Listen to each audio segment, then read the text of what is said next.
Welcome back to the Sports Source. This segment of our show brought to you by Parkside Cabin Rentals.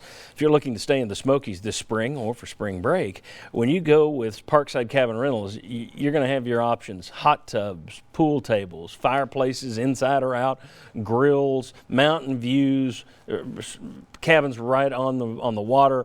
Just tremendous options are available. Sevier County's best option is Parkside Cabin Rentals. Look them up online. You see it right there, parksideCabinRentals.com, or call them. You'll be very happy that you did. Good folks. The Ogles have only been doing the hospitality business in the Smokies since the park opened. They know what they're doing. Parkside Cabin Rentals. All right, let's welcome in the next two members of our panel right here. Bob Hodge, good to have you. Also known as the others. The others, yeah, he's the professor and Mary Ann, and then, of course, Will Overstreet. I mentioned Will by name because he's not normally with us. Yeah. I hurt Bob's feelings. All right, guys, let's take a look at the coaching staff that Tennessee has put together. And we talked about this a little last week, but I've got Will, Jimmy, and Chuck, so we flipped out some of our guys. We're going to talk about it again. Bob, you can just make something up. Just say the opposite of whatever you said last week. But here you see the new lineup of coaches. Anyone in blue is new to the staff, and then you see inside linebackers is blue because Niedermeyer's been on the staff, but he's got a new position. You were 8-5 last year. You finished on a 6-game win streak. You got a top 10 signing class. Everybody's happy. It looks like a positive momentum for the offseason. And now of your 10 positions, 5 of them are going to have new coaches. Good thing, bad thing? What's your take on all the turnover at Tennessee this offseason? I'll start with Mr. Overstreet. I think it has two ways to break. I mean, you look at this. We talked about this coaching staff earlier this year when there were struggles.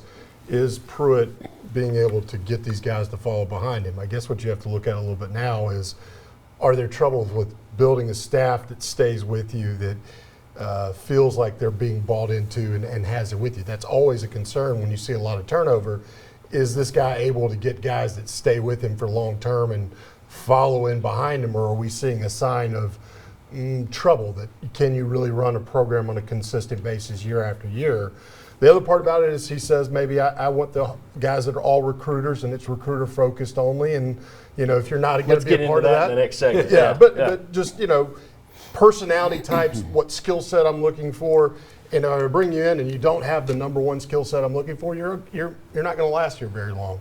So it's hard to say, but it does bring up some things where if you start seeing struggles again, would you start going to back? What's the chemistry inside? Again, even though that seemed to have been righted at the end of the year and now gotten you've there, reshuffled. Yeah. Now you've reshuffled, and you kind of wonder, did you just survive the underlying chemistry issues? And you said, but at the end of this year, I'm going to try to right that ship again. So it's hard to really understand what's going in without seeing that, but it definitely something's going on and you're not satisfied or they're not satisfied. So it's definitely an issue of not just turning over, because one or two guys turning over, I think that's normal, good blood, moving guys in and out. That many turning over, something else is happening. There were 3 points that surprised me about it. One is I would expect more turnover after year 1 than I would after year 2. The second part is you did win 8 games, as you pointed out, and it looked like things were going in the right direction. So I don't know that you would want that much change. Here's the other thing, too. 3 of the guys that you hired have a lot less experience than 3 that left.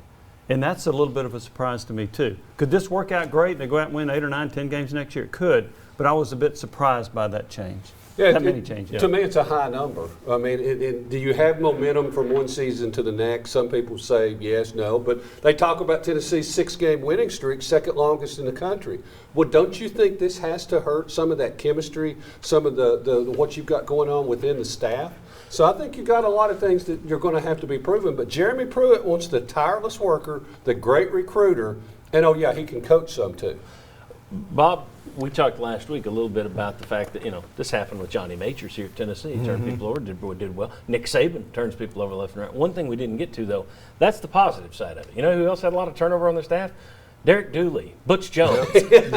So it's not a guarantee that, this just means he's striving for championships. And and something I thought about since we talked about it last week. Some coaches want yes men.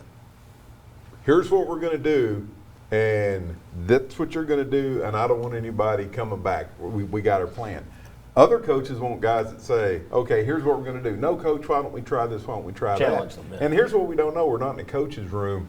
But is he just looking for somebody, a different style, maybe so not on the field? Maybe he feels like, hey, I'm running the defensive line was being talking specifically about Tracy Rocker. Maybe he's looking for something different in the coach's room.